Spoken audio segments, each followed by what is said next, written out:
ईशावास्यमिदं सर्वं यत्किञ्च जगत्यां जगत् तेन त्यक्तेन भुञ्जीथ मा गृधः कस्य स्विद्धनम्। ॐ वायुरनिलममृतमथेदम् भस्मान्तं शरीरम्। ॐ क्रतो स्मर क्लिबे स्मर कृतं स्मर। ॐ हिरण्मयेन पात्रेण सत्यस्यापिहितं मुखं योऽसावादित्ये पुरुषः सोऽसावहम्। ॐ खं ब्रह्म। ॐ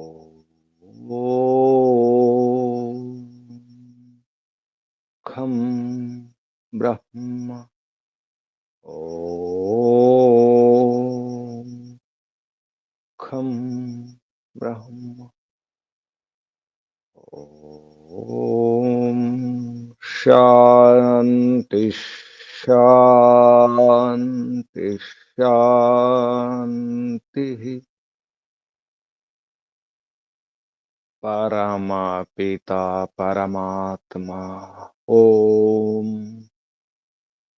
ॐ रक्षक ॐ सर्वरक्षक सदा रक्षक सर्वदा रक्षक सत्य रक्षक नित्य रक्षक सर्वत्र रक्षक शाश्वत रक्षक परम रक्षक ओम शाश्वत पिता शाश्वत माता सर्व पिता सर्व माता विश्व पिता विश्व माता विश्वपति। ओम जगत पिता जगन माता जगदांबा जगतपति ओम। ओम शाश्वत भ्राता दाता विधाता ओम। ओम शाश्वत बंधु शाश्वत मित्र शाश्वत सखा ओम शाश्वत गुरु शाश्वत आचार्य शाश्वत स्वामी शाश्वत राजा राजाधिराजा शाश्वत न्यायाधीश सदाधारा सर्वाधारा विश्वाधारा जगदाधारा जगद रक्षका सर्वांतर्यामी सर्वव्यापका सर्वशक्तिमान न्यायकारी दया सृष्टिकर्ता धर्ता हर्ता परम पिता परमात्मा ओम ओम ओम भूर्भुवस्व ओम भू ओम भुवः ओम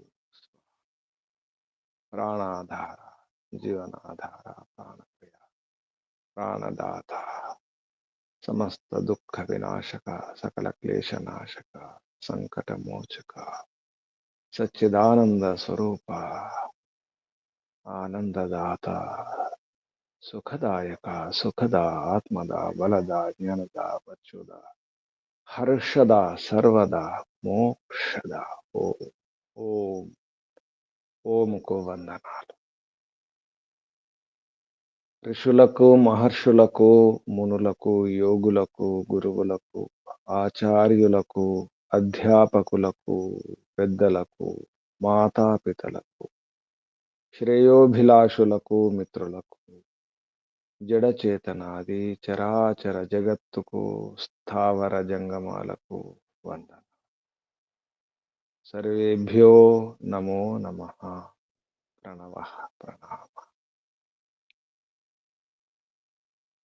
ఆత్మ బంధువులారా, శాశ్వత బంధువులారా, బ్రహ్మ బంధువులారా, ఆత్మీయ బాంధవులారా, మిత్రులారా, అత్యంత దుఃఖ నివృత్తి అభిలాషులారా, పూర్ణ పురుషార్థులారా, మోక్షాకాంక్షులారా, ముముక్షులారా, విశ్వాత్మ బ్రహ్మాత్మ పరమాత్మ దర్శనాభిలాషులారా, ఈశ్వరోపాసకులారా, సాధకులారా, ఈశ్వర ఆరాధకులారా,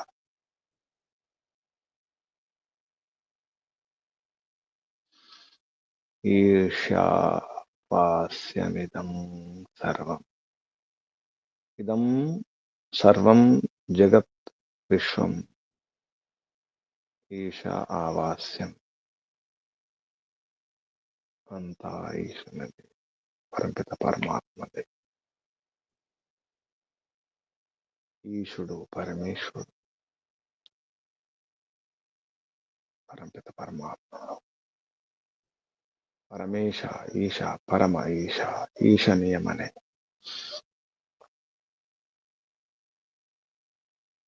ప్రపంచాన్ని నిర్మాణం చేసి నిర్వహణం చేయడం, చివరికి నిర్మూలనం చేయడం ఈశ్వరుని యొక్క ఆధీనములోనే ఉంటుంది. ఈశ్వరుడే నియమిస్తాడు. సత్వరజతమ గుణాలను కణాలను కలపడం, దీన్ని ఎంత అనుపాతంలో కలపాలంత అనుపాతములో నిష్పత్తిలో కలిపి పదార్థాలను, భౌతిక పదార్థాలను నిర్మాణం చేస్తాడు. ప్రకృతి జడం, జడం దానికదే నడవదు, ఆగదు, సాగదు.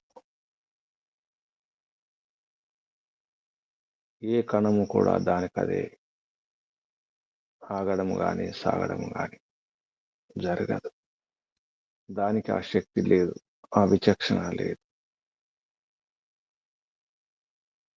గ్రహాలు నక్షత్రాలు తిరుగుతున్నాయి, సూర్యుడు కూడా తిరుగుతున్నాడు. తన చుట్టూ తాను తిరుగుతూ తన పరివారాన్ని, సూర్య కుటుంబాన్ని కూడా తిప్పుకుంటూ, తనతో పాటు తన పరివారంతో పాటు ఇతర పాలపుంతలు ఆకాశగంగల చుట్టూ తిరుగుతున్నాడు. ఆకాశగంగలు ఇతర నిబ్యులాల చుట్టూ, నీహారికల చుట్టూ తిరుగుతున్నాయి. అలా తిరుగుతూనే ఉన్నాయి. గ్రహాలు నక్షత్రాలే కాదు, గ్రహాలు ఉపగ్రహాలే కాదు, పరమాణువులు కూడా తిరుగుతున్నాయి. పరమాణువులు, అణువులు, కణాలు కూడా తిరుగుతున్నాయి. సత్వరజతమ కణాల్లో రజ కణాలు తిరుగుతూ ఉంటాయి. రజ అంటేనే గట్టి ఉంటుంది. ఈనాటి వైజ్ఞానికుల భాషలో కూడా ఎలక్ట్రాన్, ప్రోటాన్, న్యూట్రాన్ అంటారు. ఎలక్ట్రాన్లు తిరుగుతూనే ఉంటాయి. పరమాణువులో కూడా గతి ఉన్నది, అందుకే దాన్ని అణు అన్నారు. అణువుల శబ్దం కూడా ఉంటుంది. పరమాణువులో శబ్దం ఉంది, అణువుల్లో శబ్దాలు ఉన్నాయి, గ్రహాల్లో శబ్దాలు ఉన్నాయి. శబ్దం ఉందంటే కంపనం ఉంటుంది, కంపనం ఉందంటే గతి ఉంటుంది. గతి లేకుండా కంపనం జరగదు, కంపనం లేకుండా శబ్దం రాదు.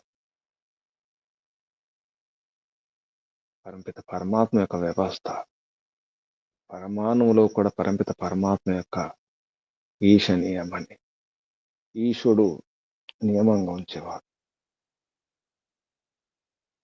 నడిపించేవాడు. పరంపిత పరమాత్మ నడిపించే శక్తి పరమశక్తి, పరంపిత పరమాత్మ గతినిచ్చే శక్తి, సద్గతినిచ్చే శక్తి, చివరికి పరమగతి తానే, సర్వగతి తానే, సర్వోపగతుడు పరంపిత పరమాత్మ.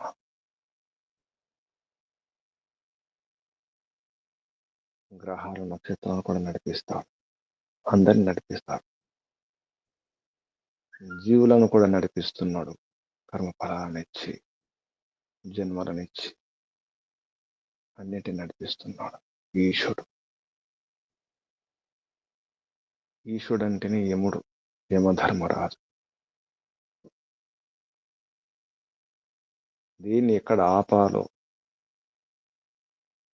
ఎప్పుడు నడిపించాలో, దానికి వేగాన్ని ఎంత ఇవ్వాలో, దాని వడి ఎంత ఉండాలో, దాని వేగం ఎంత ఉండాలో, దాని భారం ఎంత ఉండాలో, దాని దూరం ఎంత ఉండాలో, ఏ గ్రహం ఎంత ఉండాలో, దాని ఆకారం ఎలా ఉండాలో, అందులో ఏ పదార్థం ఉండాలో, ఇందులో అగ్ని ఎక్కువ ఉండాలో తక్కువ ఉండాలో, నీరు ఎక్కువ ఉండాలో తక్కువ ఉండాలో, అగ్నిగోళాలు కొన్ని, వాయుగోళాలు కొన్ని, కొన్ని నీటి గోళాలే, కొన్ని అంతా బంగారం, అంతా వెండి.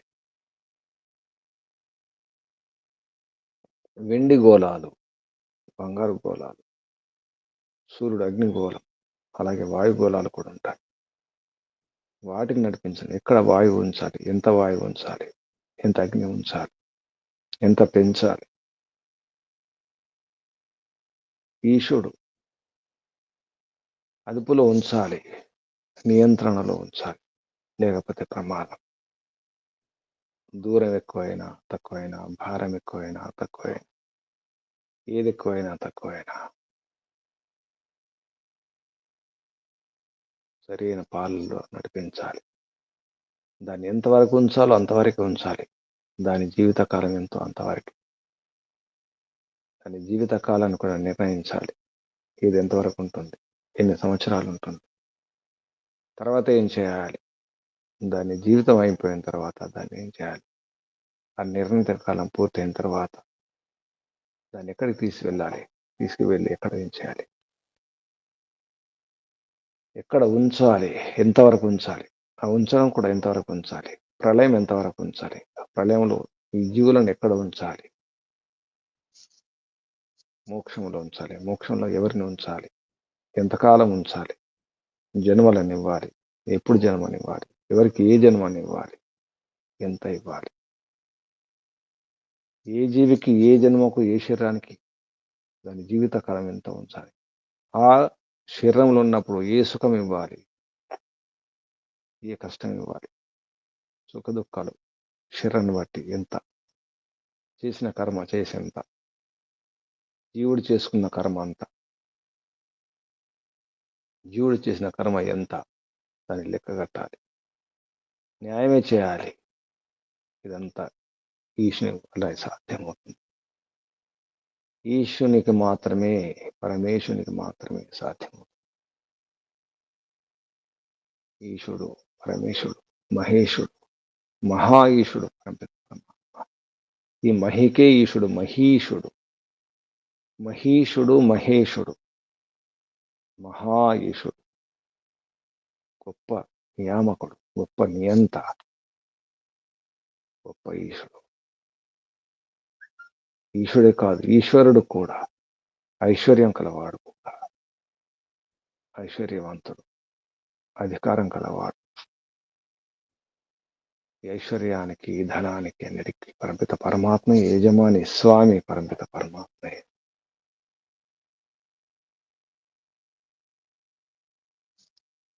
అందుకే ఈశ్వరుడు మాత్రమే ఇంత చేయగలుగుతాడు. పరమిత పరమాత్మ కేవలం ఈశ్వరుడు మాత్రమే కాదు, పరమేశ్వరుడు, మహేశుడు.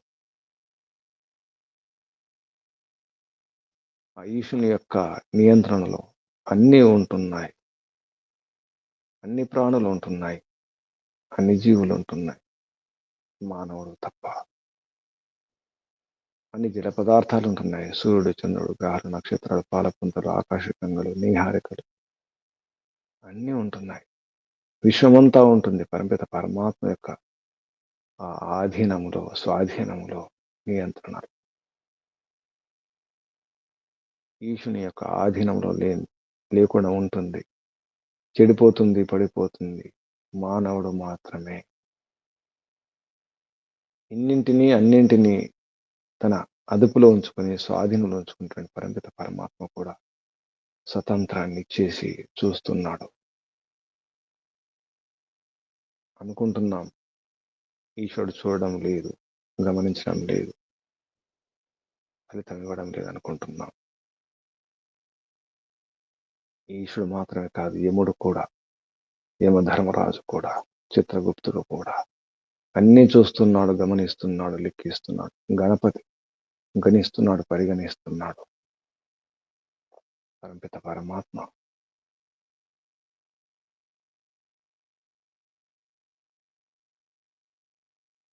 ఈశుని యొక్క భయం ఉండాలి. ఈశుని భయం లేనప్పుడు చూస్తున్నారు, గమనిస్తున్నారు, నియంత్రణ ఉంచేవారు అన్ని చూస్తున్నారు, లెక్కిస్తున్నారని తెలిసి ఉండాలి. మార్గం వెళ్ళినప్పుడు నియంత్రించేవారు ఉంటారు. ట్రాఫిక్ పోలీస్ లాంటి వారు ఉంటారు.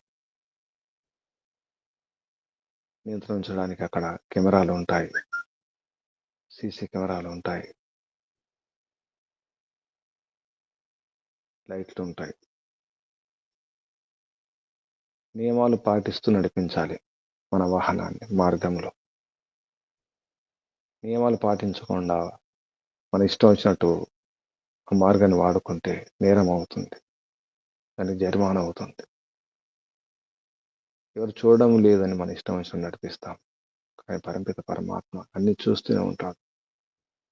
మనకు నచ్చినటువంటి కుదరదు. ఈశ్వరునికి మెచ్చినట్టు ఉండడం అవసరం. నియమాలు పాటించడం అవసరం ఉంటుంది. ఎక్కడ ఉన్నా, ఏ మార్గంలో ఉన్నా పరంపిత పరమాత్మ యొక్క మార్గంలో, ఈశ్వరుని మార్గంలో మనం ప్రయాణం చేస్తున్నాం. ప్రయాణంలో నియమాలు పాటించడం అవసరం ఉంటుంది, లేకపోతే జరిమానా విధించాల్సి వస్తుంది పరంపిత పరమాత్మ. ఈశుని ఆ నియామకములో, నియంత్రణలో ఉండడం అవసరం. అది రక్షణ కొరకు మాత్రమే. ఈశుని రక్షణ, పరమాత్మ రక్షణ, అదే భద్రత కొరకే నియమాలు. పరంపిత పరమాత్మ నియమాలను విధించి ఎవరైతే నియమాలు ఉల్లంఘిస్తారో, నియమాలు పాటించరో వారికి తప్పకుండా న్యాయం చేయడం జరుగుతుంది. ఆ న్యాయంలో దయ ఉంటుంది. న్యాయకారి దయాలు పరంపిత పరమాత్మ. న్యాయకారి దయాలు ఎవరవుతారు? ఈశుడైనప్పుడే, నియంత్రణలో ఉంచేవాడు ఉన్నప్పుడే, ఆ శక్తి ఉన్నప్పుడే, అదుపులో ఉంచే శక్తి ఉన్నప్పుడే. పరంపిత పరమాత్మ అన్నింటినీ అదుపులో ఉంచే శక్తి ఉంది. మనకు స్వతంత్రం ఇవ్వడం అంటే, స్వేచ్ఛ ఇవ్వడం అంటే వదిలిపెట్టి చూస్తున్నాడు. మనల్ని వదిలిపెట్టి చూస్తున్నాడు. ఎలా ఉంటారు, ఏం చేస్తారు, ఎవరి స్వభావం ఏమిటి, ఎవరి గుణాలు ఏమిటి, ఎలా ప్రవర్తిస్తారు, ఎలా వ్యవహరిస్తారు, ఏం చేస్తారు, పుణ్యం చేస్తారా, పాపం చేస్తారా, ఎంత పుణ్యం చేస్తారు, ఎంత పాపం చేస్తారు, అంతకన్నా స్వాధీనంలో ఉంచుకుంటాడు పరంపిత పరమాత్మ. తప్పకుండా శిక్షిస్తాడు, పురస్కారాలు ఇస్తాడు, తిరస్కారాలు ఇస్తాడు. అందుకే ఈశ్వరుడు, పరమేశ్వరుడు, పరంపిత పరమాత్మ.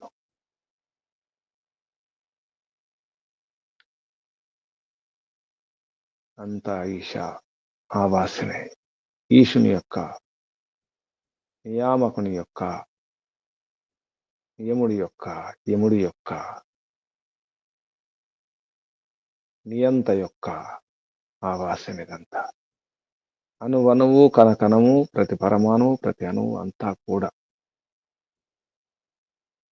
మనం కూడా అందులో, మనల్ని కూడా ఆవరించి ఉన్నాడు. మనం కూడా పరంపిత పరమాత్మ యొక్క నివాసమే. పరంపిత పరమాత్మ వ్యాప్తమై ఉన్నాడు. లోపల ఉన్నాడు, బయట ఉన్నాడు, చూస్తూనే ఉన్నాడు, గమనిస్తూనే ఉన్నాడు. మనకు నచ్చినటువంటి కుదరదు. నియమాలు పాటించాలి. అన్నీ చూస్తున్నాడు, గమనిస్తున్నాడు అని అర్థమైనప్పుడు వ్యక్తి ఏ నేరం చేయడు, ఏ ఘోరం చేయడు, ఏ పొరపాటు చేయడు. చూసేవారు ఉన్నారన్నప్పుడు వ్యవహారం వేరుంటుంది. ఎవరు చూడడం లేదన్నప్పుడు వ్యవహారం మారిపోతుంది. అందుకే ఈశ భక్తులు కావాలి. ఈశ్వరుని యొక్క నియమాలు పాటించేవారు కావాలి. అది అర్థం కాకుండా అహం బ్రహ్మాస్మి తత్వమసి అయమాత్మ బ్రహ్మ, ఇదే బ్రహ్మ, అదే బ్రహ్మ, నీవే బ్రహ్మ, నేనే బ్రహ్మ, అహం బ్రహ్మాస్మి. ఎవరు లేరు. నేనే బ్రహ్మను, నీవే బ్రహ్మ, వాడే బ్రహ్మ, వీడే బ్రహ్మ, అదే బ్రహ్మ, అది కూడా బ్రహ్మే, ఇది కూడా బ్రహ్మే, నీవే బ్రహ్మ, నేనే బ్రహ్మ. ఈ భ్రమలో ఉంటున్నారు. నేనే బ్రహ్మ అనే భ్రమలో ఉండి నచ్చినట్టుగా, తనకు మెచ్చినట్టుగా, వచ్చినట్టుగా, ఇష్టం ఉన్నట్టుగా వ్యవహారం చేస్తున్నాడు మానవుడు. అదే వేదం అనుకుంటున్నాడు. అహం బ్రహ్మాస్మరణమే, ఇది వేదవాక్యం అనుకుంటున్నాడు. ఉపనిషత్తు వాక్యాన్ని వేదవాక్యం అనుకుంటున్నాడు. ఉపనిషత్ సమీపములు నీ నిత్యము నిరంతరము నిష్ఠతో నియమితంగా నిర్ణీతంగా నియమాలతో కూడినటువంటి షత్. షద్ అంటే ఉండడం, షద్ అంటే కూర్చోవడం. పరంపిత పరమాత్మ వద్ద సమీపములో నిష్ఠతో నియమాలతో నిరంతరము నిత్యము నియమాలు పాటిస్తూ ఉండడమే. అంటే భగవంతుని యొక్క ఆరాధన, ఉపాసన, ఈశ్వర ధ్యానం చేయడమే ఉపనిషత్తు యొక్క అర్థం, సారం.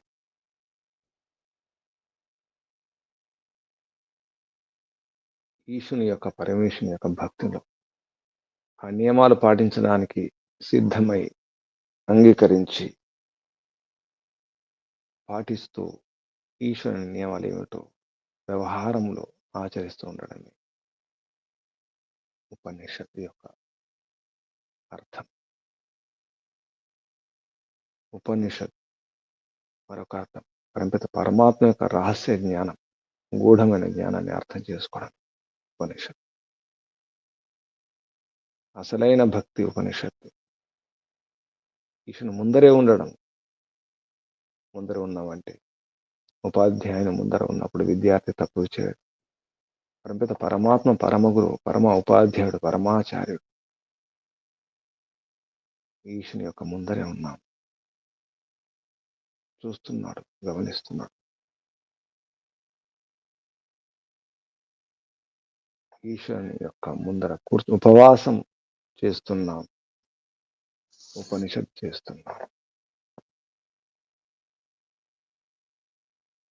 ఉపవాసంలో నీ లేదు, ఉపనిషత్తులో నీ ఉంది. నిష్ఠ, నియమం, నిరంతరం నియమాలు.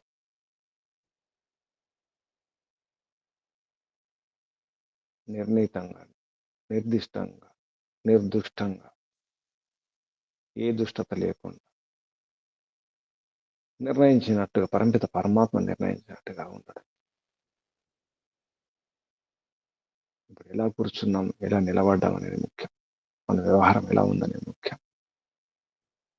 పరంపిత పరమాత్మ, పరమ ఉపాధ్యాయుడు, పరమ గురువు, పరమాచార్యుడు ముందరున్నప్పుడు చాలా జాగ్రత్తగా ఉండాలి. ప్రతి హావభావం, ప్రతి కదలిక, కాలు కదిలినా, వేలు కదిలినా అన్నిటికీ లెక్కలు ఉంటాయి. ఎందుకంటే గురువు ముందర ఉన్నాడు. ముందరున్నప్పుడు ఇష్టం వచ్చినట్టు నవ్వడానికి కానీ, ఏడవడానికి కానీ అవకాశం లేదు. తుమ్మడానికి, దగ్గడానికి కూడా అవకాశం లేదు. ఎందుకంటే ముందరే ఉన్నారు. ఎదురుగా ఉంచుకొని తుమ్మడం కూడా తప్పు, దగ్గడం తప్పే, ఆవలింతలు తప్పే, అలగడము తప్పే. ఎందుకంటే ముందరే ఉన్నారు. గురువుగారు ఉన్నారు, చూస్తున్నారు, గమనిస్తున్నారు. అది ఉపనిషత్తు. ఎందుకంటే మన చుట్టే ఉన్నాడు, మన లోపల ఉన్నాడు, మన ముందరే ఉన్నాడు, మన వెనుక నుంచి ఉన్నాడు, పొడి నుంచి ఉన్నాడు, ముందు నుంచి, పైనుంచి, కింద నుంచి, అన్ని వైపుల నుంచి ఉండి చూస్తున్నాడు, గమనిస్తున్నాడు. గురువు ఒకవైపు నుంచి చూస్తాడు. మన ముందర వైపు చూస్తే వెనుక చూడలేదు, వెనుక నుంచి చూస్తే ముందు చూడలేదు. మన ముందు భాగాన్ని చూడడం కష్టం వెనుక ఉన్నప్పుడు. వెనుక ఉంటే ముందు భాగాన్ని చూడలేదు. కుడి కొంటే ఎడమ భాగాన్ని చూడలేడు, ఎడమ కొంటే కుడి భాగాన్ని చూడలేడు. కానీ పరమిత పరమాత్మ అలా కాదు.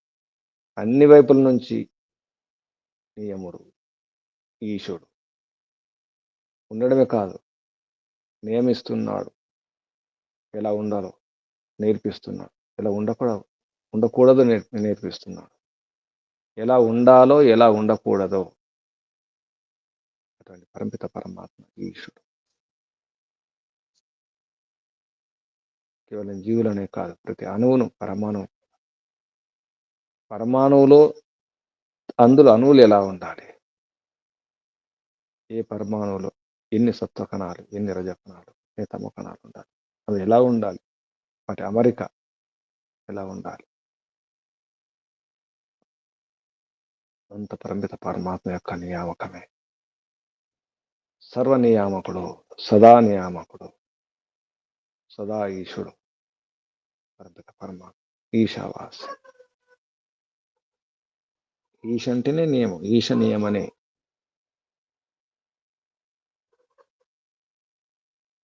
ఆవాస్యం, ఈశావాస్యమే అని అర్థం చేసుకోవడం ఉపనిషత్. ఉపనిషత్తులు వేదాల సారం, వేదాంతాలు అంటారు. వేదం యొక్క అంతం కేవలం ఈశావాస్య ఉపనిషత్తు మాత్రమే. ఈశావాస్య ఉపనిషత్తు లేదా ఈశోపనిషత్తు లేదా మంత్రోపనిషత్తు, ఇందులో మాత్రమే నేరుగా వేద మంత్రాలు ఉన్నాయి. యజుర్వేదంలో చివరి అధ్యాయం 40వ అధ్యాయం యొక్క మంత్రాలే. అందుకే ఇది మాత్రమే మంత్రోపనిషత్తు. ఈశావాస్యమిదం అనే శబ్దాలు ఉన్నాయి కాబట్టి ఈశోపనిషత్తు, ఈశావాస్య ఉపనిషత్తు, మంత్రోపనిషత్తు. ఉపనిషత్తులు వేదాల సారాలు అంటారు. వేద సారం వేదాంతం. ఈశావాస్య ఉపనిషత్తు తప్ప ఈ ఉపనిషత్తు కూడా వేద మంత్రాలు లేవు కాబట్టి అది వేదాంతం కాదు. ఇది ఒకటి మాత్రమే వేదం యొక్క అంతం. వేదం యొక్క అంతం అనుకుంటే కేవలం 4 మాత్రం ఉపనిషత్తులు ఉంటాయి. 400, 500 ఉపనిషత్తులు, 1000 ఉపనిషత్తులు ఎందుకు ఉంటాయి? ఈ రోజుల్లో 1000 ఉపనిషత్తులు దాటిపోయి ఉంటాయి. నచ్చినట్టు ఉపనిషత్తులు తయారు చేసుకుంటున్నారు. కృష్ణోపనిషత్తు, రామోపనిషత్తు, సీతోపనిషత్తు, చివరికి అల్లోపనిషత్తు, క్రీస్తోపనిషత్తు, బుద్ధోపనిషత్తు, అలా రకరకాల పేర్లతో ఉపనిషత్తులు తయారు చేసుకుంటాం. ఒక వాక్యం చెప్పి ఉపనిషత్తు అంటారు కొందరు. ఒక వాక్యం అదే ఉపనిషత్తు. అలా రకరకాల ఉపనిషత్తు తయారు చేసుకుంటూ వందలు వేలాది వేలుగా ఉపనిషత్తులు తయారు చేసుకుంటున్నారు. కానీ వైదికంగా ఉన్న ఉపనిషత్తులు ఇవన్నీ కావు. 10 మాత్రమే. ఋషులు చెప్పినటువంటి ఉపనిషత్తులు 10 మాత్రమే, లేదంటే 11. శ్వేత అశ్వతర ఉపనిషత్తును తీసుకుంటే 11 ఉపనిషత్తులు మాత్రమే. మనం 11 ఉపనిషత్తుల గురించి మాత్రమే అధ్యయనం చేస్తాం, పరిచయం చేసుకుంటాం. ఏకాదశ ఉపనిషత్తు అధ్యయనం మనది. అందులో వేదాంతం, యజుర్వేదాంతం, ఈశావాస్య ఉపనిషత్తు. అంతా ఈశునిదే, పరమేశ్వరునిదే. కాబట్టి ఇదే ఆధారం. అన్ని ఉపనిషత్తులకు ఇదే ఆధారం, ఈశుడే. ఎందుకంటే దేనికైనా ఆరంభంలో పరమిత పరమాత్మ యొక్క నామాన్ని స్మరించడం అవసరం. అది ఋషి పరంపర. అందుకే ఈశోపనిషత్తు ఆరంభం చేయడం జరిగింది. ఈశుని పేరుతో ఈశావాస్యమిదం సర్వం. ఈ సర్వం జగత్తంతా కూడా, విశ్వమంతా కూడా, మనం కూడా అందులో. మన కూడా ఈశుడే, అందరికీ ఈశుడు, సర్వేశుడు, పరమేశుడు, పరమిత పరమాత్మ, శాశ్వత ఈశుడు, పరమిత పరమాత్మ. ఇది మాత్రమే వేదాంతం, వేదం యొక్క చివరి భాగం. వేదాల సారం ఉపనిషత్తు, ఉపనిషత్తుల సారం భగవద్గీత అంటారు. ఉపనిషత్తుల సారం భగవద్గీత కావచ్చు, కానీ ప్రతి ఉపనిషత్తు వేదాంతం కాదు. నిజానికి వేదమే పరమాత్మ యొక్క సారం, వేదాల సారమే పరమిత పరమాత్మ. యత్ వేద పదమావనంతి అన్ని వేదాలు పరమిత పరమాత్మని వర్ణిస్తున్నాయి, ఉపదేశిస్తున్నాయి. సంగ్రహంగా సంక్షిప్తంగా వేదాల యొక్క సారం ఓమే. ఓమి యొక్క సారమే వేదం, ఈశ్వరవాణి వేదం. ఇక వేద సారం, గీత సారం, అసలు సారం ఓమే నిజాన్ని.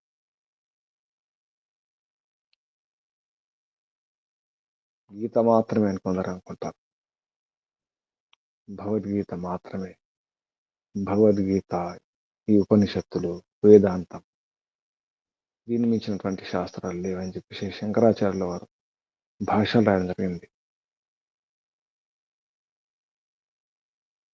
వేదాంతాన్ని రకరకాలుగా వ్యాఖ్యానించుకున్నారు మధ్యలో ఆచార్యులు, మధ్వాచార్యులు, రామానుజాచార్యులు, శంకరాచార్యులు, ఇతర ఆచార్యులు రకరకాల సిద్ధాంతాలతో రాద్ధాంతాలతో విడిపోవడం జరిగింది. వేదాంత దర్శనం ఒకటే, కానీ సిద్ధాంతాలుగా వారి సాంప్రదాయం కోసం, వారి మతం కోసం, అభిప్రాయం కోసం, వారి మతం కోసం, వారి మఠం కోసం నచ్చినట్టుగా వ్యాఖ్యానం రాసుకున్నారు. అదే ఉపనిషత్తులు, అదే గీత నచ్చినట్టుగా తీసుకుంటున్నారు. అది కానే కాదు. అంతా ఈశ్వరుడే, పరమేశ్వరుడు అన్నప్పుడు ఈ గొడవ ఎందుకు? గొడవ అవసరం లేదు కదా. కారణం ఆనాటి పరిస్థితులు కావచ్చు, కానీ మనం ఇప్పుడు అది కాదు. పరమిత పరమాత్మ మాత్రమే ఒక్కడే, ఒక్కడే, ఒకడు మాత్రమే ఈశ్వరుడు, పరమేశ్వరుడు, ఈశావాస్యమిదం. ఇదంతా కూడా జగత్తంతా, విశ్వమంతా, మనమంతా, జీవులన్నీ కూడా, ప్రతి గ్రహం, ప్రతి నక్షత్రం, ప్రతి కణకణం కూడా ఈశ్వరుని యొక్క నియంత్రణలో ఉన్నాయి. అవి వ్యవహారంలో, ఆచరణలో సరిగానే ఉన్నాయి. ఈశ్వరుని యొక్క నియమాలను పాటించకుండా ఉన్నది మనమే, మానవుడు మాత్రమే. ఈశ్వరుని నియమాలు పాటించడం చాలా అవసరం ఉంది. మనం ఒప్పుకున్నా ఒప్పుకోకున్నా, మనకు అర్థమైనా కాకున్నా, ఇదంతా ఈశావాస్యమే. మనకు నచ్చినా నచ్చకుండా ఈశావాస్యమే. అందుకే భయపడాలి. ఈశ్వరుడు చూస్తున్నాడు, యముడు చూస్తున్నాడు, నియముడు చూస్తున్నాడు, నియామకుడు నియంత చూస్తున్నాడు, సర్వసాక్షి చూస్తున్నాడు, అన్ని గమనిస్తున్నాడు, శిక్ష వేస్తాడు. నియామకుడు చూస్తున్నాడు, శిక్ష వేస్తాడు, నియంత్రిస్తాడు, తప్పకుండా నియంత్రిస్తాడు. రకరకాలుగా నియంత్రణలో ఉంచుతున్నాడు, భయపెడుతున్నాడు. మనం భయపడడం లేదు. రోగాలతో, రొప్పులతో, అశాంతితో, నిరాశతో, రకరకాల భయాలతో, అసంతృప్తితో జీవిస్తున్నాం. అర్థం కావడం లేదు మనకు. శిక్ష, అది కూడా శిక్షే. భయం వేస్తుంది అంటే శిక్ష, అశాంతి ఉందంటే శిక్ష, అసంతృప్తి శిక్షే, రోగాలు శిక్షే, బాధలు శిక్షే, సమస్యలు శిక్షే. రోగాలు లేకుండా, బాధలు లేకుండా, అశాంతి లేకుండా, నిరాశ నిస్పృహ లేకుండా, అసంతృప్తి లేకుండా జీవించడం అసాధ్యం. ఏదో ఒక రకంగా సమస్యలు ఉంటున్నాయి, బాధలు ఉంటున్నాయి అంటే శిక్ష. శిక్ష ఉంటుందంటే అది న్యాయం జరుగుతుంది. న్యాయం జరుగుతుందంటే అటువంటి పొరపాటు నేరం చేసినట్టు లెక్క. ఏ నేరం చేయకుండా, ఏ తప్పు చేయకుండా, ఏ అపరాధం చేయకుండా పరమిత పరమాత్మ శిక్ష వేడు. న్యాయకారి. శిక్షిస్తున్నాడంటే, శిక్ష వేస్తున్నాడంటే తప్పకుండా న్యాయం జరుగుతుంది. న్యాయకారి పరమిత పరమాత్మ. అయినా మనకు భయం రావడం లేదు, స్పృహ లేదు. కాబట్టి ఇలా జరుగుతుంది. దీనికి కారణం ఇదని కారణం పట్టుకోలేకపోతున్నాం. ఎందుకు భయం వేస్తుంది? ఎందుకు అశాంతి ఉంటుంది? ఎందుకు నిరాశ వస్తుంది? ఎందుకు ఈ రోగాలు ఉన్నాయి, ఈ సమస్యలు ఉన్నాయి? శారీరకంగా, మానసికంగా సమస్యలు ఎందుకు ఉన్నాయి? దానికి కారణం ఏమిటో అర్థం కాక నచ్చినట్టు ఉంటున్నాం. ఎందుకంటే స్పృహ లేదు. కారణం తెలిస్తే భయం వేస్తుంది. ఇది కారణం. అసలు కారణం పరమిత పరమాత్మను మనం లోపల లోతుల్లో ఒప్పుకోలేకపోతున్నాం. ఆ నియమాలను, ఆ వ్యవస్థను గమనించలేకపోతున్నాం, గ్రహించలేకపోతున్నాం. నడిపించేది పరంపిత పరమాత్మే. నడిపించేవాడున్నప్పుడు మనం నడవాలి. మనకు మనమే నడవాలనుకుంటున్నాం. పసిపిల్లవాడు లేవడమే చేత కాదు, నిలవడమే చేత కాదు, పరిగెత్తాలనుకుంటున్నాడు. పరిగెత్తి పడిపోతున్నాడు. నిలబడలేకపోతున్నాడు, పడిపోతున్నాడు. ఆయన పరిగెత్తాలనుకుంటున్నాడు. ఆ స్థితి మన స్థితి, మానవుని యొక్క స్థితి. అది కాకుండా ఉండాలంటే సత్యాన్ని అర్థం చేసుకోవాలి. ముందు గమనించాలి. గమనిస్తే అర్థమవుతుంది. ఇదంతా నాది అనిపిస్తుంది. నేను అనుకున్నట్టే ఉండాలి. అందరూ నాకే అనుకూలంగా ఉండాలి. నేను చెప్పినట్టే వినాలి. నా అధికారమే, నేనే స్వామి, నేనే యజమాని. ఇది అహంకారం మాత్రం. అధికారం నా అధికారం అనుకోవడం అహంకారం అవుతుంది. నిజానికి చివరికి ఏది మిగలదు, ఏది ఉండదు. పరంపిత పరమాత్మని. అందుకే ఈశావాస్యం మీద సర్వం. ఏ పరంపిత పరమాత్మ అంతా నీదే ప్రభు, అంతా నీదే, అంతటా నీవే, జగమంతా నీవే, జగమంతా నీదే ప్రభు. ఈశావాస్యమిదం సర్వం జగత్యాం జగత్. ఈ జగత్తులో జగత్తు ఉంది. జగత్ అంటేనే జన్మించి గమనం చేసేది, చివరికి ప్రళయం అయ్యేది. జననం జీవనం ప్రళయం, జననం జీవనం మరణమే. ఇదే చక్రం. ఈ చక్ర భ్రమం. ఈ చక్రం తిరుగుతూనే ఉంటుంది. ఏ పదార్థమైనా, ఏ వస్తువైనా. మనం జన్మించినాం, జీవిస్తున్నాం, చివరికి శరీరం పోతుంది, మరణిస్తాం. జననం జీవనం మరణమే. ఇందులో తిరుగుతున్నాం. ఇందులోంచి బయటకు రావాలంటే విద్య కావాలి. విద్య విదజ్ఞానే. విద్య అంటేనే జ్ఞానాన్ని ఇచ్చేది విద్య. విద జ్ఞానే యా ఇచ్చేది, జ్ఞానాన్ని ఇచ్చేది విద్య. ఆ విద్య ఉపనిషత్తు విద్య కావాలి. ఉపనిషదై ఉండాలి. మనం పరంపిత పరమాత్మ వద్ద సమీపంలో నివసించడం అలవాటు చేసుకోవాలి. ఈశ్వర ధ్యానం ఉండడం దాని అర్థం. ఉపనిషత్ అంటేనే ఈశ్వర ధ్యానం. ఇది పరావిద్య, పరమాత్మ విద్య. వేదంలో 2 రకాల విద్యలు ఉంటాయి. ద్వే విద్య, పరాపర 2 రకాల విద్యలు ఉంటాయి. ద్వే విద్యే 2 విద్యలు. వేదంలో పరావిద్య ఉంది, అపరావిద్య ఉంది. ఉపనిషత్తు చెప్పేది పరావిద్య, పరమాత్మ విద్య. ఆత్మ పరమాత్మ ప్రకృతికి సంబంధించిన విద్యలు ఉంటాయి. ఇది భక్తి విద్య, ఇది శక్తి విద్య, ఇది ముక్తి విద్య. పరంపిత పరమాత్మను పొందే విద్య ఉపనిషత్తు విద్య. ఉపవాసం చేయాలి, ఉపనివాసం చేయాలి. పరమాత్మ వద్దే, పరమాత్మ ముందరే కూర్చోవాలి, అక్కడే ఉండాలి, శాశ్వతంగా ఉండాలి. శాశ్వతంగా ఉండడానికి ప్రయత్నం చేస్తుంది.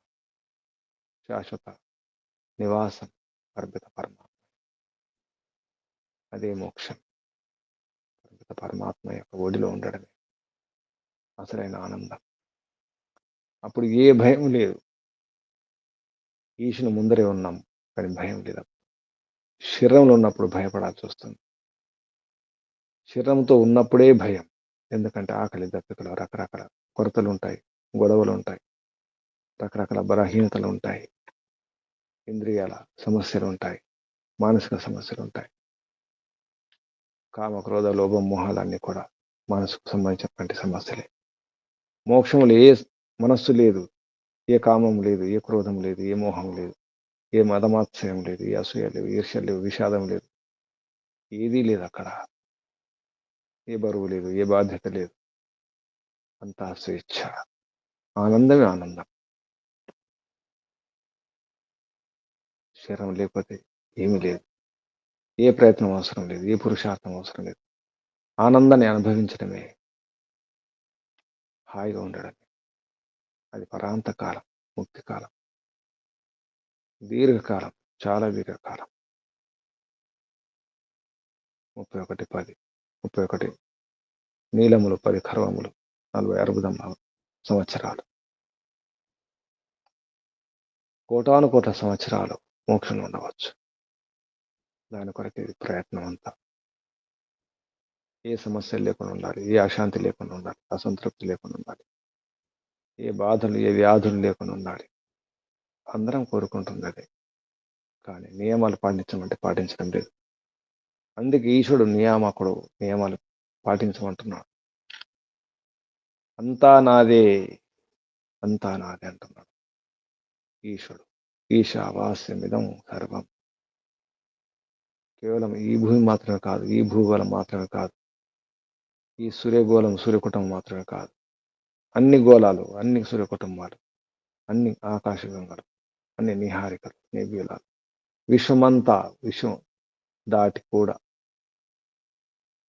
విశ్వమే కాదు విశ్వం దాటి కూడా పరమిత పరమాత్మ యొక్క సత్తా ఉంది.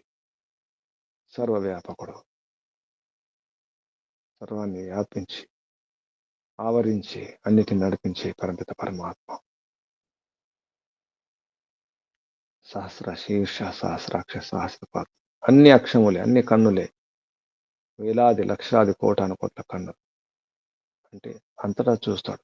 సర్వసాక్షి సర్వజ్ఞుడు పరమిత పరమాత్మ అన్ని గమనిస్తున్నాడు.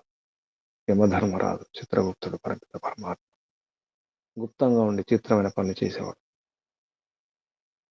చిత్రుడు విచిత్రుడు పరమిత పరమాత్మ. అందుకే భక్తి అవసరం, తగ్గి ఉండడం అవసరం. భక్తి అంటేనే తగ్గి ఉండాలి. వినయం విధేయత, భక్తి, భక్తుడే ఉండాలి, తగ్గి ఉండాలి. అహంకారం తగ్గినప్పుడే తగ్గి ఉన్నట్టు. అంతా నాది అనుకోవడమే అహంకారం. ఈ శరీరం నాది అనుకోవడం, ఈ శరీరం కూడా నేను చెప్పినట్టే వినాలనుకోవడం, ఇంద్రియాలు నేను చెప్పినట్టే వినాలి, మనసు నేను చెప్పినట్టే వినాలి. కానీ మొత్తం కాదు. మొత్తం మనం చెప్పినట్టు వినదు. శరీరం చెప్పినట్టు కూడా వినాల్సి వస్తుంది. ఆకలి ఇస్తుంది, అన్నం పెట్టాలి. దాహం ఇస్తుంది, నీరు ఇవ్వాలి. అలసిపోతుంది, విశ్రాంతినివ్వాలి. నిద్ర వస్తుంది, నిద్రపోవాలి. అలా మనం చేయడం లేదు. శరీరాన్ని మనం నచ్చినట్టుగా, మన ఇష్టం వచ్చినట్టు నడిపిస్తున్నాం. శరీరాన్ని నడిపించడం కూడా మన ఇష్టం కాదు. ఈశావాస్యం, ఈశ్వరుడు చెప్పినట్టు చేయాలి. శరీరానికి ఆకలిస్తే అన్నం పెట్టడం అవసరం ఉంటుంది. దాహం వేస్తే నీరు ఇవ్వాలి. అలసిపోతే విశ్రాంతిని ఇవ్వాలి. నిద్ర వస్తే నిద్రపోనివ్వాలి. శరీరం కోరుతుంది,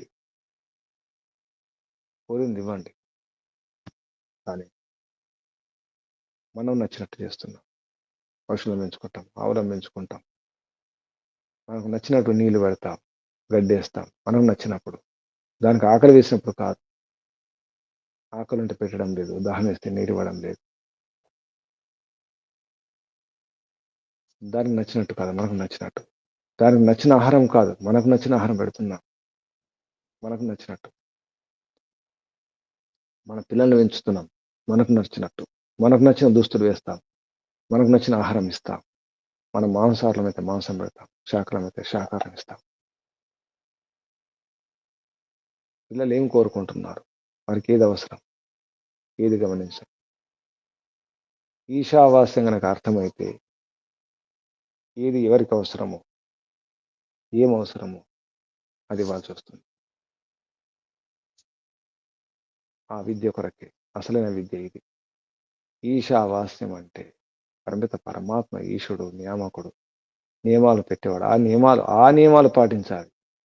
ఆ నియమాలు వేదంలో ఉన్న నియమాలు, వేదహిత కర్మ చేయడం. ఈశావాస్యమిదం సర్వం. ఇది అర్థమైతే ఈ వాక్యానికి సరిగా అవగాహన చేసుకుంటే అప్పుడు అర్థమవుతుంది. తల్లి ఏం కోరుతుంది, తండ్రి ఏం కోరుతున్నాడు, గురువు ఏం కోరుతున్నాడు, ఏది అవసరం, ఏం ఆశిస్తున్నారు, వారి యొక్క ఆదేశం ఏమిటి, వారికి ఏది అనుకూలం, ఏది ప్రతికూలం, అది పాటించాలి. వారికి అనుకూలంగా వ్యవహారం చేయాలి. దాన్ని అంటారు, అది భక్తి. అది పూజ, అది సత్కారం, అది సేవ. వృద్ధోపసేవ, వృద్ధులను, పెద్దలను, గురువులను, ఆచార్యులను, మహాత్ములను, పెద్దలను సేవించడం, ఉపసేవ చేయడం, దగ్గరుండి సమీపం నుండి సేవ చేయడం, దూరం నుండి కాదు, డబ్బులు పంపించి కాదు, ఏదో వస్తువులు పంపించి కాదు, సేవకుల చేత కాదు, పని మనుషుల చేత కాదు, స్వయంగా సేవ చేయడమే ఉపసేవ, వృద్ధోపసేవ. తల్లి అలాగే దూరం నుండి పాలిస్తా అంటే, దూరం నుండి చూసుకుంటా అంటే కుదరదు.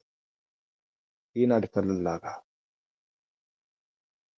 బిడ్డలను కనడం కూడా లేదు ఈనాటి తల్లు, గర్భం మోయడం లేదు ఈనాటి తల్లులు. స్వయంగా ఆ గర్భాన్ని దాల్చి కని పెంచినప్పుడు అర్థమవుతుంది. ఆ పిల్లలు ప్రేమిస్తారు, ఆ పిల్లలు రక్షిస్తారు. గర్భమే మోయడం లేదు, కనడం లేదు, పెంచడం లేదు, చూడడం లేదు. అలా చేస్తే ఈశావాస్యమిదం సర్వం అనే అర్థమైతే తల్లులు ఈ తప్పు చేయరు. తల్లులు ఈ తప్పు చేస్తున్నారంటే తమ ఆధీనంలో ఉంచుకోవాలనుకుంటున్నారు. నా శరీరము, నా జీవితము, నా ఆధీనంలో, నేను నాకు నచ్చినట్టుగా, నాకు మెచ్చినట్టుగా, నేను మెచ్చినట్టు ఉండాలి, నా నియమాలు నేను విధించుకుంటాను అనే భ్రమలో ఉంటున్నారు. ఈ భ్రమలన్నీ పోవాలంటే ఈశావాస్యమిదం సర్వం, ఈశ నియమాలు పాటించాలి. ఒక దేశంలో ఉన్నామంటే ఆ రాజ్యాంగం పాటిస్తాం, ఆ చట్టాలను, ఆ శాసనాలు గౌరవించాల్సిందే, ఆ నియమాలను, ఆ నిబంధనలు పాటించాల్సిందే. ఒక మార్గంలో వెళుతుంటే ఆ నియమాలు పాటించాలి, ఆ రోడ్డు నియమాలు పాటించకపోతే అపరాధం అవుతుంది, నేరం అవుతుంది. కానీ పరంపిత పరమాత్మ నియమాలు పాటించడం లేదు. నేరం చేస్తున్నాము, అపరాధం చేస్తున్నాము, పాపం చేస్తున్నాము, మహాపాపం చేస్తున్నాము. అందుకే రకరకాల సమస్యలు, రకరకాల అశాంతి, అసంతృప్తి, రోగాలు, బాధలు, వ్యాధులు, వీటికి కారణం.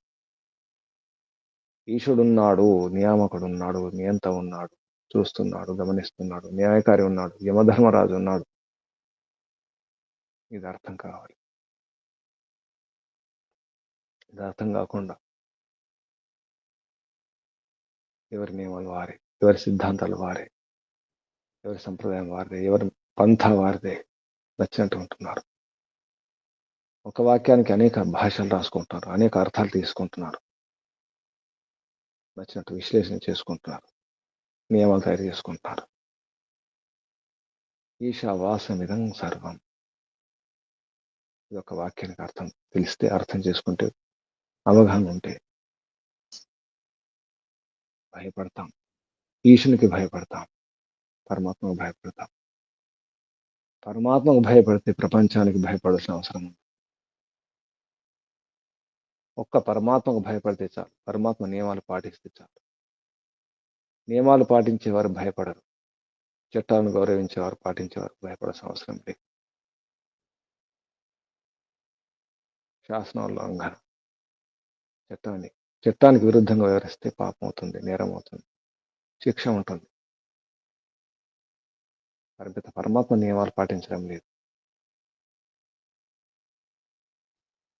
నియమాలు పాటించాలంటే ఈ ఒక్క వాక్యం అర్థమైతే చాలు.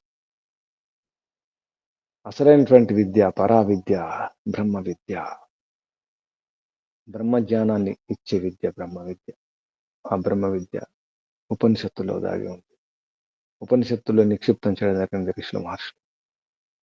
అందులో ఉపనిషత్తు, ఈశోపనిషత్తు, ఈశావాస్యోపనిషత్తు, ఈ ఉపనిషత్తు పేరే మంత్రోపనిషత్తు, వేద మంత్రాల ఉపనిషత్తు.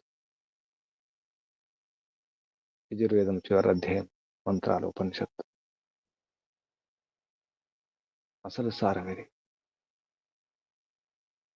వేదమంతా భగవంతుని సారమే, భగవంతుడే వేదసారం. వేదసారమే భగవంతుడు, భగవంతుని సారమే వేదం. భగవంతుని వాణి, భగవంతుని యొక్క నియమాలు, భగవంతుని యొక్క ఆదేశాలు. వేదమంతా భగవంతుని సందేశమే. అందుకే భగవంతుని యొక్క, పరమాత్మ యొక్క సారమే వేదం. అన్ని ఉపనిషత్తులు వేదసారం కాదు. వేదసారం ఉపనిషత్తులని, ఉపనిషత్తుల సారం భగవద్గీత అని చెప్పేసి ప్రచారం చేస్తుంటారు. ఉపనిషత్తుల సారం భగవద్గీత కావచ్చు, కానీ అన్ని ఉపనిషత్తులు వేదాసారం కాదు, వేదాంతాలు కాదు. వేదాంతం కేవలం ఈశావాస్య ఉపనిషత్తు మాత్రమే.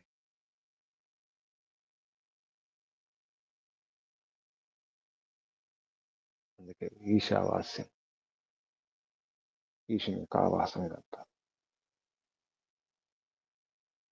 పరంపిత పరమాత్మ సర్వాంతర్యామి, సర్వవ్యాపకుడు అనడం కాదు, అనుభూతి చెందాలి.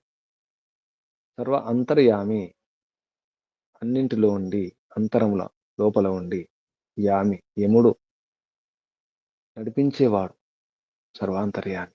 లోపలుండే నడిపిస్తాడు, బయట ఉండి కూడా నడిపిస్తాడు. అందుకే గ్రహాలు నక్షత్రాలు తన చుట్టూ తాను తిరుగుతున్నాయి, కొన్ని ఇతర గ్రహాల చుట్టూ తిరుగుతున్నాయి, భ్రమణం పరిభ్రమణం చెందుతున్నాయి, చేస్తున్నాయి. వాటికి నడిపిస్తున్నది, వాటికి శక్తినిచ్చేది పరంపిత పరమాత్మే. శక్తినిచ్చి నడిపిస్తున్నాడు. శక్తి లేకుండా కాదు, శక్తినిచ్చి ఆహారం పెట్టి, అన్నం పెట్టి, అన్ని ఇచ్చి నడిపిస్తున్నాడు. లోపల నుంచి నడిపిస్తున్నాడు, బయట నుంచి నడిపిస్తున్నాడు. సర్వవ్యాపకుడు, సర్వాంతర్యమే కాదు, సర్వ బాహ్య స్వామి కూడా, సర్వ బాహ్య యామి కూడా. అంతర్యామి మాత్రమే కాదు, బాహ్య యామి కూడా. వైజ్ఞానికులు చెప్పినట్టు ఏ జడ పదార్థం దానికి అది సాగదు, ఇది ఆగదు. బాహ్య బలం లేకపోతే, బయట నుంచి బలం లేకపోతే ఏ పదార్థం సాగదు, ఆగదు. గతిలో ఉన్న వస్తువు గతిలోనే ఉంటుంది, స్థితిలో ఉన్న వస్తువు స్థితిలోనే ఉంటుంది. ఇది వైజ్ఞానిక నియమం.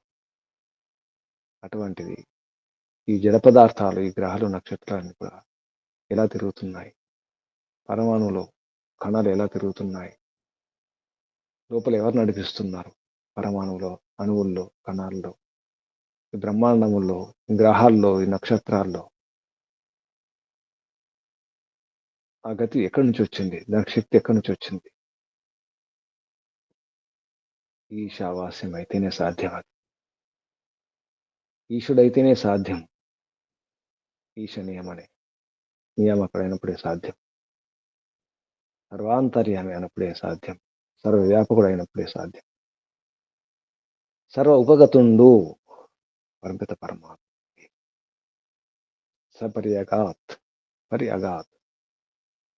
సా అతడు, పరి అన్ని వైపులా, అంతటా, అగాత్ లభించేవాడు, లభిస్తూనే ఉంటాడు. పరమాత్మ చూస్తూనే ఉంటాడు, నడిపిస్తూనే ఉంటాడు, నడిపిస్తున్నాడు. అందరినీ నడిపిస్తున్నాడు, అందరినీ కూడా నడిపిస్తున్నాడు. తప్పుడు ఆలోచన రాగానే లోపల నుంచి సిగ్గు అనిపిస్తుంది, సంకోచం అనిపిస్తుంది, భయం వేస్తుంది. దాని అర్థం పరంపిత పరమాత్మ నడిపిస్తున్నాడు. మంచి ఆలోచన రాగానే హాయి అనిపిస్తుంది, సంతోషం అనిపిస్తుంది, ఆనందం ఇస్తుంది, ప్రోత్సాహం, ఉత్సాహం లోపల నుంచి. ఇది ప్రత్యక్షం. అందుకే పరంపిత పరమాత్మ ప్రత్యక్షం అంటారు. ఈ రకంగా పరంపిత పరమాత్మ ప్రత్యక్షం. సత్యార్థ ప్రకాశంలో 7వ సముల్లాసం మహర్షి చెప్పినటువంటి విషయం ఇది. పరమాత్మ ప్రత్యక్షమా అప్రత్యక్షమా అనే సందేహానికి సమాధానం ప్రత్యక్షమే. ఏ రకంగా ప్రత్యక్షం అంటే, చెడు ఆలోచనలు వచ్చినప్పుడు భయం వేస్తుంది, సిగ్గు అనిపిస్తుంది, లజ్జ అనిపిస్తుంది. అది ఎక్కడి నుంచి వస్తుంది? ఆత్మ నుంచి అయితే కాదు, జడం నుంచి కాదు, ఈ ప్రపంచం నుంచి కాదు. ఆ ప్రేరణ, ఆ ఆలోచన పరమాత్మదే. మంచి ఆలోచనలు వస్తే త్యాగం చేయాలి, పరోపకారం చేయాలి, నిస్వార్థంగా ఏది ఆశించకుండా చేసినప్పుడు వచ్చే ఆనందం, ఆ ఆలోచన వస్తే చాలు, చేస్తే చాలు, ఉత్సాహం, ప్రేరణ, ఉల్లాసం, ఆనందం, తృప్తి కలుగుతుంది. ఇది ఎక్కడి నుంచి వస్తుంది? ఎవరు ఇస్తున్నారు? లోపల నుంచి, పరమిత పరమాత్మే. ఈ రకంగా పరమిత పరమాత్మ ప్రత్యక్షం. ఈ ప్రపంచమంతా పరమిత పరమాత్మ యొక్క ఆ ప్రత్యక్షం మహిమయే. కనిపించే ప్రపంచమంతా, ఈ జగత్తంతా, ఈ విశ్వమంతా పరమిత పరమాత్మ యొక్క మహిమే. ఈ రకం కూడా పరమిత పరమాత్మ ప్రత్యక్షమే. ఈ విధంగా సమాధానం ఇవ్వడం జరిగింది మహర్షి దయానందుల వారు. ఈశావాస్యం అన్నప్పుడు ఇదంతా అర్థమవుతుంది. ఒక శబ్దం చాలు. ఈశా. ఈశ అంటే చాలు. ఈశుడు, నియామకుడు, యముడు, నియంత్రణ ఉంచేవాడు, అదుపులో ఉంచేవాడు, తన స్వాధీనంలో ఉంచుకునేవాడు, అసలైన స్వామి. స్వస్వామి. స్వ అంటే ప్రపంచం, ఈ జగత్తంతా తన యొక్క ఐశ్వర్యం. స్వ అంటే ఐశ్వర్యం, పరమిత పరమాత్మ యొక్క ఐశ్వర్యం. అందుకే పరమిత పరమాత్మ పేరు ఈశ్వరుడు, పరమేశ్వరుడు. ఈశ్వరుడు మాత్రమే కాదు, ఈశ్వరుడు కూడా. ఈ ధనమంతా, ఈ ఐశ్వర్యం అంతా పరమిత పరమాత్మదే. ఐశ్వర్యస్య పరాకాష్ఠ ఈశ్వర. ఈ విశ్వం అంతా తన ఐశ్వర్యం, తన సొంతం. స్వంతం, స్వ అంతం, సు అంతం. అంతం అంటే సారం కూడా. ఈశ. ఈశ ఒక్క శబ్దం చాలు పరమాత్మను అర్థం చేసుకోవడానికి. అప్పుడు ఈ అహం బ్రహ్మాస్మి, తత్వమసి, అయమాత్మ బ్రహ్మ యొక్క అర్థం మారిపోతుంది. నిజానికి ఆ సందర్భం వీరు చాందోగ్య ఉపనిషత్తులో వచ్చే వాక్యం, ఇతర ఉపనిషత్తులు వచ్చే ఈ వాక్యాలు తత్వమసి, అయమాత్మ బ్రహ్మ, అహం బ్రహ్మాస్మి. ఆ సందర్భం వీరు నిజానికి ఆయన సరైన అర్థం తీసుకుంటే అహం బ్రహ్మాస్మి, నేను పవిత్రుని, నేను మహాత్ముని, నేను గొప్పవాడిని, గొప్పగా ఉండాలి, నీచంగా ఉండకూడదు, చెడు ఆలోచన లేకుండా ఉండాలి అనే అర్థం కూడా తీసుకోవచ్చు. కానీ అసలు అర్థం అది కాదు. అహం బ్రహ్మాస్మి, అహం బ్రహ్మస్తోస్మి, మహర్షి దయానందుల వారి యొక్క అర్థం ఇది. నేను బ్రాహ్మీ స్థితిలో ఉన్నాను, పరమాత్మ స్థితిలో, పరమాత్మ ధ్యానంలో ఉన్నానని అర్థం వస్తుంది. కనిపించే ఈ జగత్తులో ఉన్నంత పరమిత పరమాత్మ, అయమాత్మ బ్రహ్మ. నిజానికి ఇదంతా పరమిత పరమాత్మదే. ఈశావాస్యం ఇదంతా పరమిత పరమాత్మలాగా మనం కావాలి. తత్వమసి పరమాత్మలాగా తయారు కావాలి. అటువంటి గుణాలు తెచ్చుకోవాలి, నింపుకోవాలి. అందుకే ఈశ్వర ఉపాసన చేయాలి, ఉపాసన, ఉపవాసం చేయాలి.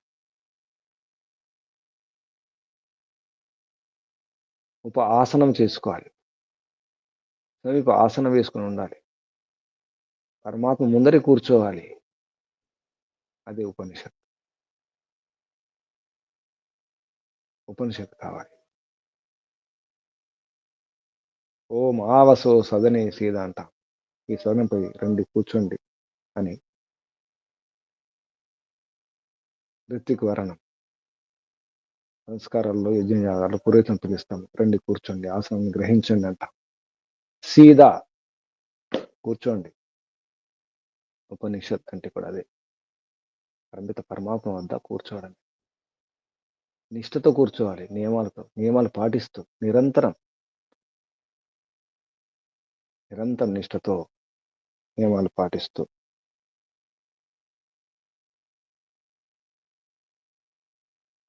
అసలైనటువంటి ధ్యాన స్థితి కొరకు ప్రయత్నం చేయాలి.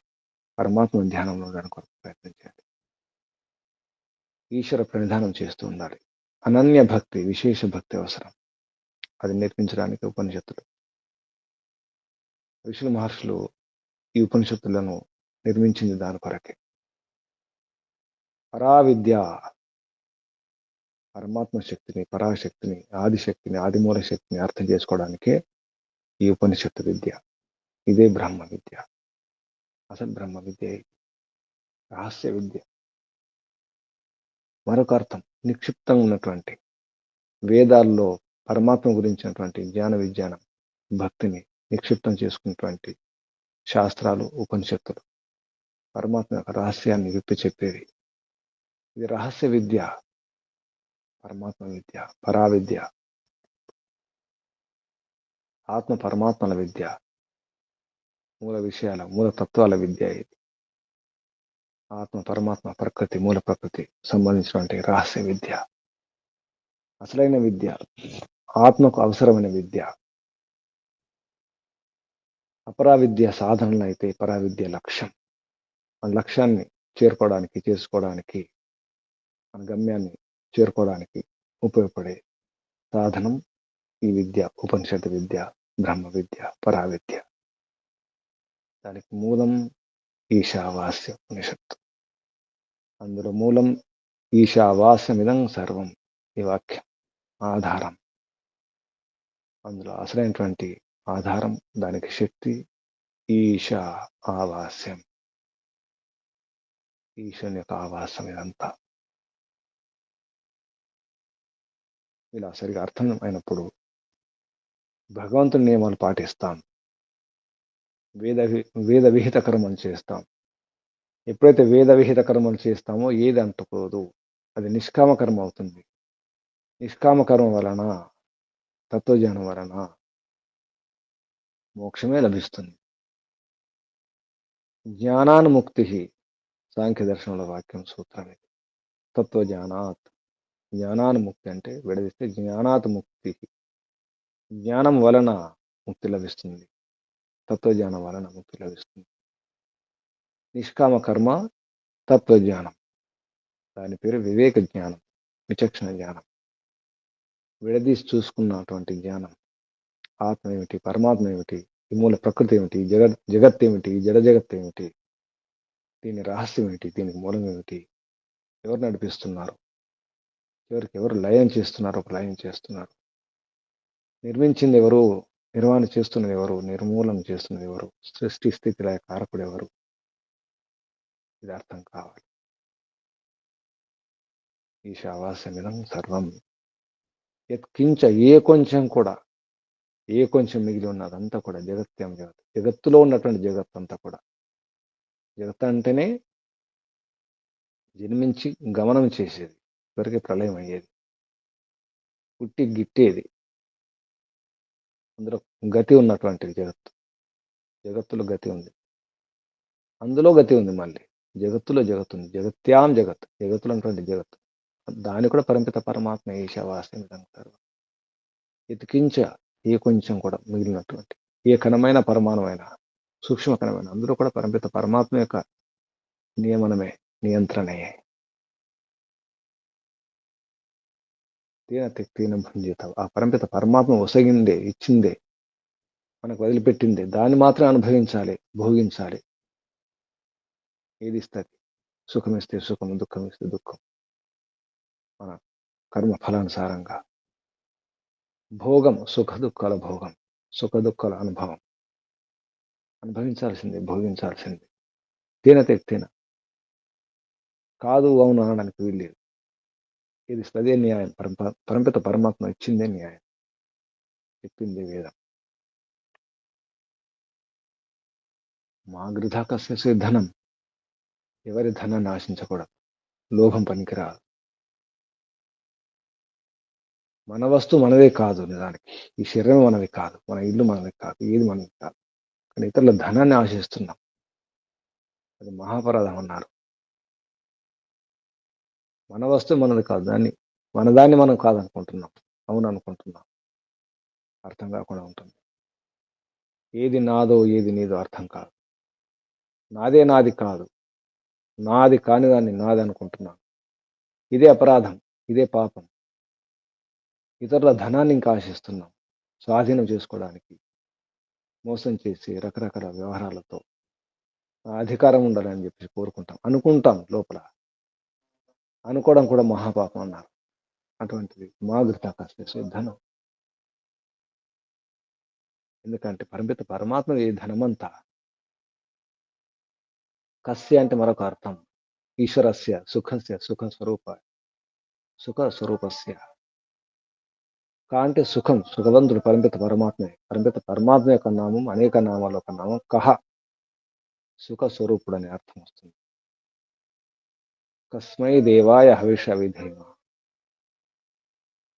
కస్య అంటే ఈశ్వరుని యొక్క అని అర్థం. ఎవరి ధనాన్ని అపహరించడం చూడకూడదు, స్వాధీనం చేసుకొని చూడకూడదు. అటువంటి పరమిత పరమాత్మ యొక్క ధనాన్ని నాది అనుకుంటున్నాం, నా ఆధీనంలో ఉంచుకోవాలనుకుంటున్నాం, జగతంతా నాది అనుకుంటాం, ఈ ప్రపంచాన్ని ఏలాలనుకుంటాం. ఈ భూమండలానికి రాజు, చక్రవర్తి, రారాజు కావాలనుకుంటాం. అయిన వారు ఉన్నారు గతంలో. రాజులు, రారాజులు, చక్రవర్తులు భూమండలానికి అధిపతులు అయినారు. ఇవరికి ఎవరు లేరు, ఇప్పుడు ఎవరు మిగలలేదు. ఈ భూమండలం అలాగే ఉంది. వారు లేరు, అనుకున్న వారు ఇప్పుడు లేరు.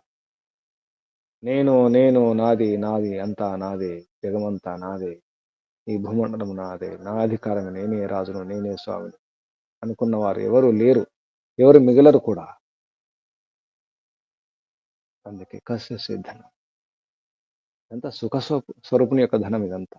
కస్య, ఏ కొంచెం ఎక్కడ ధనం ఉన్నా, ఎక్కడ ఐశ్వర్యం ఉన్నా, ఏ పదార్థమైనా, ఏ వస్తువైనా, కను యొక్క, క అనే వాణి యొక్క, అంటే సుఖుని యొక్క, సుఖ స్వరూపుని యొక్క, సుఖవంతుని యొక్క, ఆనంద స్వరూపుని యొక్క ధనం ఇదంతా, ఐశ్వర్యం, అధికారం. అటువంటి దాన్ని నాది అనుకుంటున్నాం. నాది నాది అనుకున్నవారు ఎవరు ఏది తీసుకెళ్ళలేదు. మనం కూడా అంతే. అంతా ఈశ్వరునిదే, అంతా ఈశ్వరునిదే, అంతా పరమాత్మదే. పరమాత్మ ఆవాస్యం ఇదంతా. అందులో అందులో మనం ఉన్నాం. పరమాత్ముని యొక్క ఆవాసంలో, నివాసంలో మనం పిల్లలం. పరమపిత పరమాత్మ మాత, పిత, బంధు, భ్రాత, దాత, విధాత, రాజు, రారాజు, పతి, గతి, స్థితి పరమపిత పరమాత్మే. మన సద్గతి, మన పరమగతి పరమపిత పరమాత్మే. పరమపిత పరమాత్మ పొందడానికి ప్రయత్నించాలి. అదే ఉపనిషత్తు విద్య, అదే బ్రహ్మ విద్య. అసలు విద్య ఇది. పరావిద్య, పరమాత్మ విద్య, మన పరమలక్ష్య విద్య. పరమలక్ష్యాన్ని అందుకోవడానికి సాధనం ఈ విద్య, పరావిద్య. అదే ఉపనిషత్తు విద్య, ఈశ్వరుని విద్య, పరమేశ్వరుని విద్య.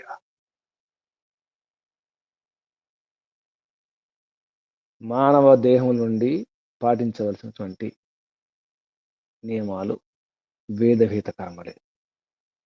ఆ కర్మలు పాటించిన తర్వాత అప్పుడు అర్హులమవుతాం.